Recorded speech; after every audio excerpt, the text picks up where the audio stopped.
is Kimutai. I am a mother of a 14-year-old son.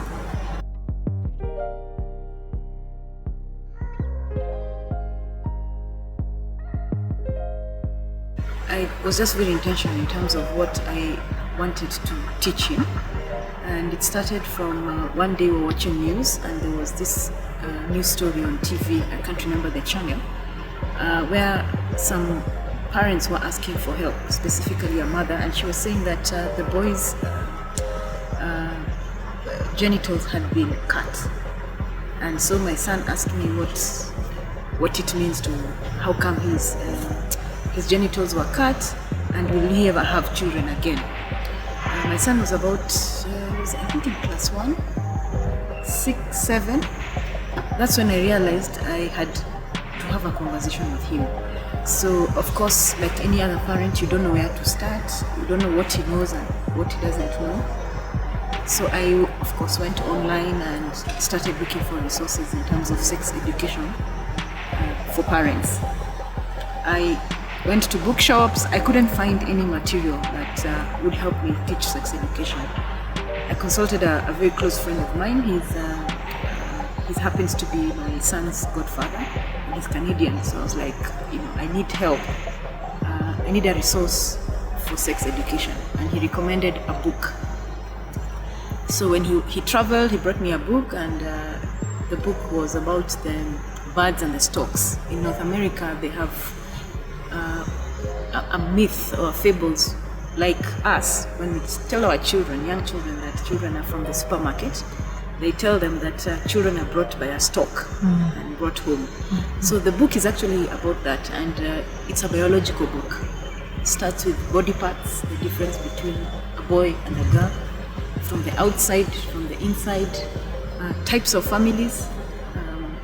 Of course, because the world we live in, so there are families with grandfather only, grandmother, 2 parents with grandfather and grandmother, single parent, adopted, and so on and so forth. Yes, so a lot of biology actually, the right names of body parts. And that's when I discovered he didn't even know the reason why boys went to boys' toilet and girls went to girls' toilet, and boys why they stand. So it helped us have that discussion, because the book actually recommends that the child and the parent read together. So there's a bird and there's a bee. The bee is the one that asks the questions, and the questions are actually what kids ask. Why do girls have long hair? And now it goes to, it's actually a cartoon, and narrates why do girls wear dresses and sometimes wear trousers, and puberty, what happens in puberty, ovulation, the right parts. For me, the most valuable was we were able to discuss the right body parts, the biological body parts. Up to date, my son would talk about the penis and whatever, scrotum, like the normal biological body parts. Unlike how I grew up, we had names for body parts, doo-doo or whatever it was. Our parents never really told us the truth about the body parts. It's up to when you go to high school or primary, that's when you realize they are fallopian tubes. All through, you were never even told in a conversation about pregnancy and where babies come from. Yet the fallopian tubes is a part of the whole reproductive system.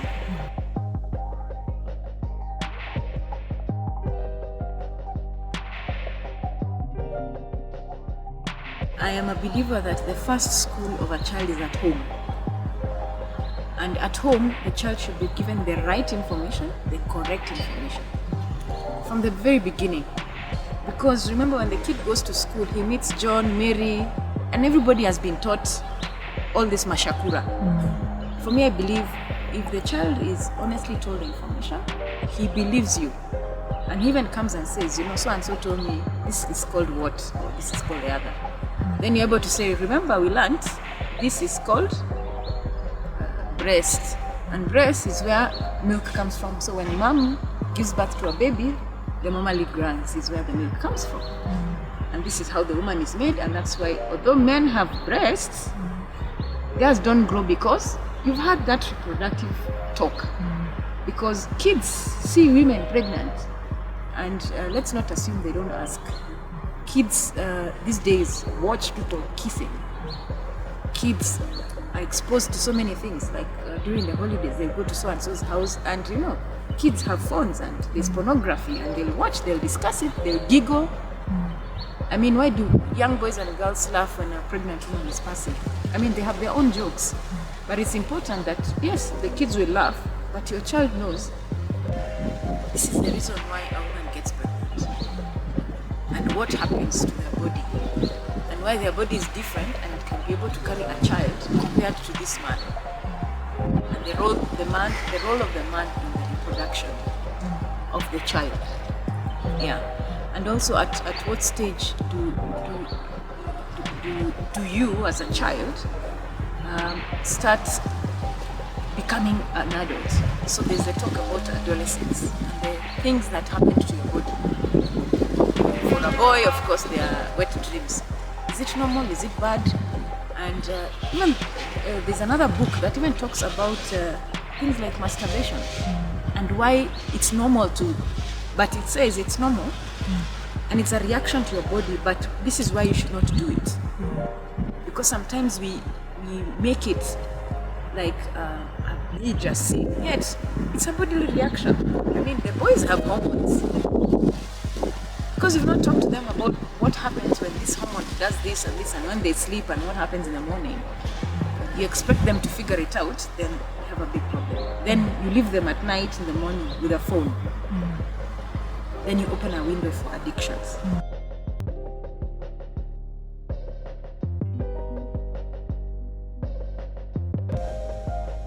The books are in different levels, so different ages. So I have two. So there's a junior book that starts with how man and woman was created, and then types of families. So it's written by experts, psychologists and biologists and reproductive health experts. They put together the book. So they actually preempt the conversations. So when you talk about body parts, for example, you start with the body parts. This is a boy, this is a girl. It even starts with a baby. How a baby and baby boy, baby girl look like. Baby boy, child, boy, girl. Teenage boy, teenage girl, up to a grown up, up to adult, mom, dad, up to grandfather, grandmother. So it shows the cycle of life, that you are born, then child, teenager, adult, old age. So of course when you're a child, your parts are growing and everything, then into teenage, what happens?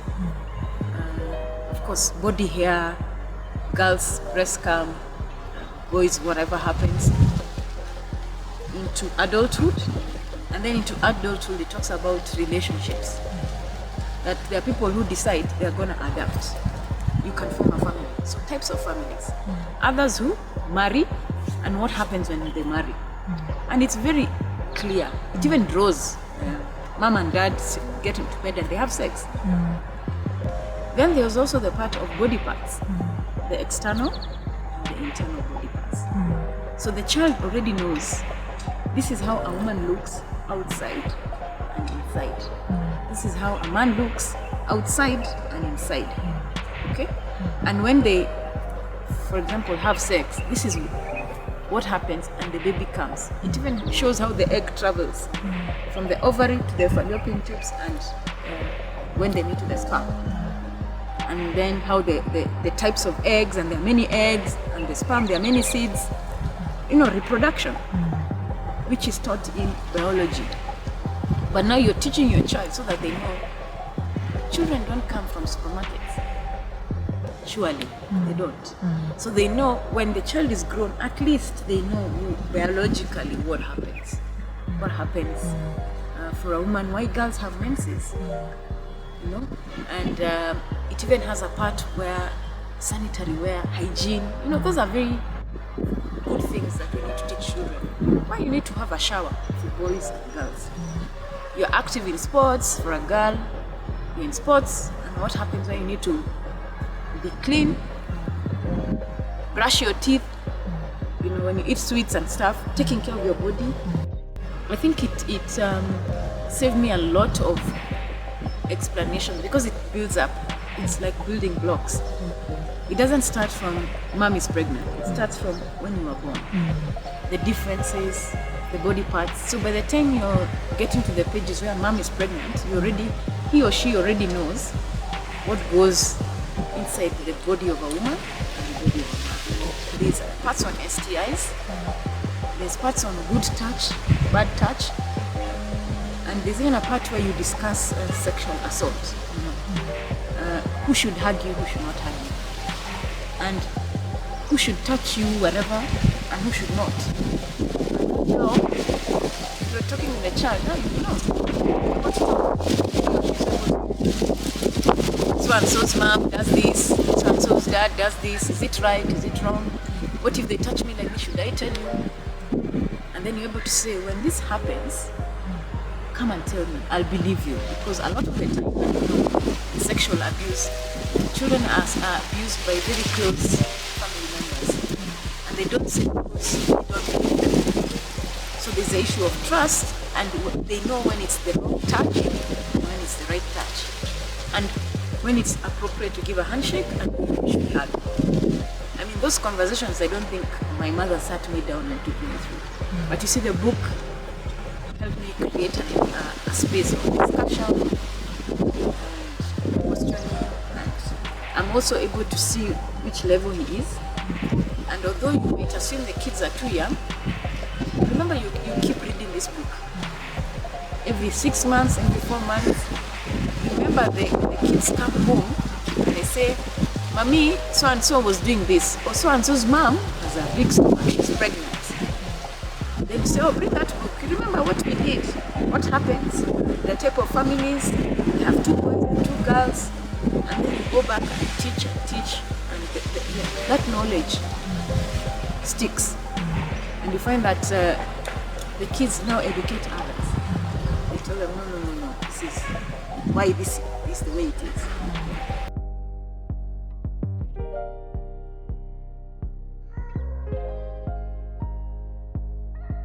Sex education and children is actually a personal choice. Yes, exactly. You can decide to let the pastors do it, you can decide to let the kids do it, to let their grandmother teach them.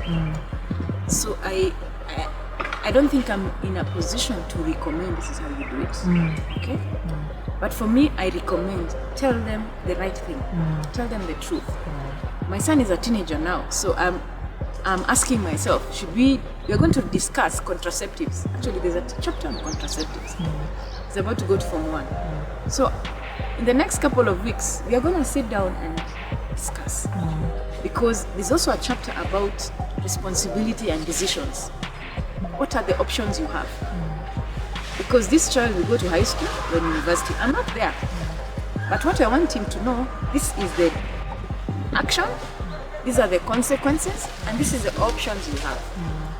When you make the choice, if it comes, then my mom and I discussed, these are the choices. If you feel that you're convicted, you're saved, you want to abstain, well and good, happy. But if you want to indulge, just remember there are consequences. STIs, HIV, pregnancy. Are you willing to pay for the consequences? So that's a conversation we'll have, and we have to decide when the time gets there and the opportunity is presented. Assuming I had a daughter, I'd say, there are contraceptives. We can decide. We want to have an injection, but these are the options. I'm not going to dictate, because when they go to university, the options are many. They see people having a good time, but they don't understand. That good time comes with consequences. So I'll tell you the good times. There are very many. You can have all the sex you want, but these are the consequences. Are you ready for the consequences? So it's important to give them both sides of the story.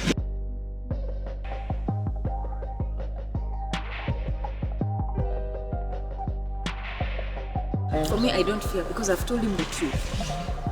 And I have made it open. Like, you have sex, you get pregnant.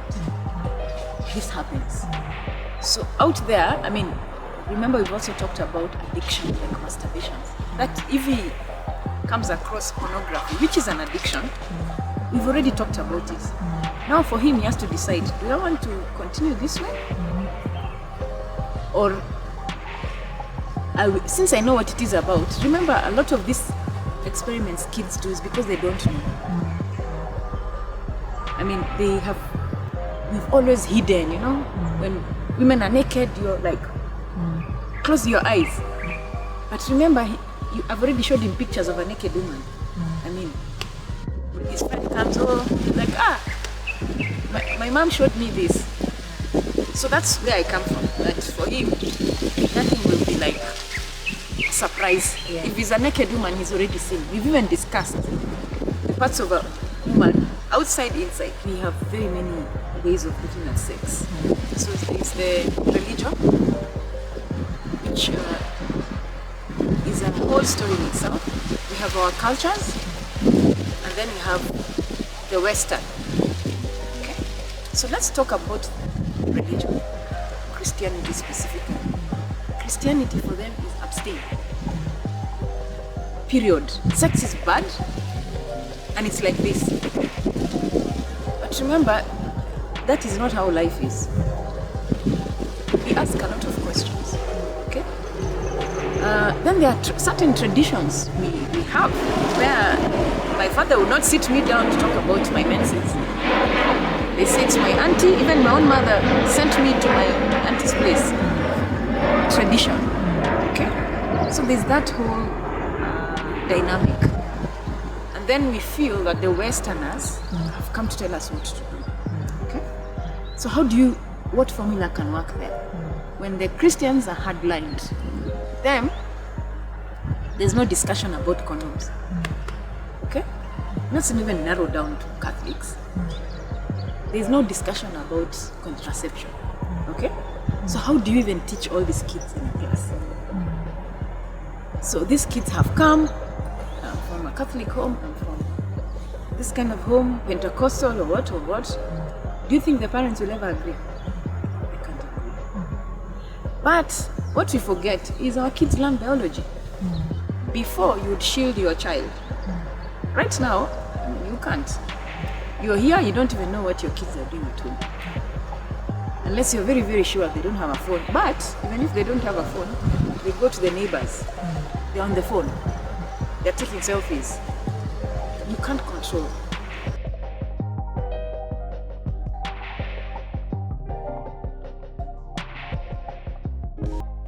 Children live by example. So if your parents are like this, it's a contradiction, school and home. So if you're not all singing the same song, it's very, very difficult. So I'll give you an example of the HPV vaccine, where people was like, no, it's to inject young girls against, so that they don't have, so that they're not sexually active. People have not read about that HPV vaccine. It's like the polio vaccine. It's a virus, but it means that it protects you from HPV. So you're having kids becoming sexually active early. They're exposed to the HPV virus. It means if we don't do this in the next 10, 15 years, our daughters will start suffering from cervical cancer, throat cancer, because remember HPV is passed through oral sex. Okay? So if you're not guarding that, it's a vaccine. But we have really, really politicized it and whatever. Vaccines have their good side, and yes, they have their side effects. But their success is higher than the cases that we hear.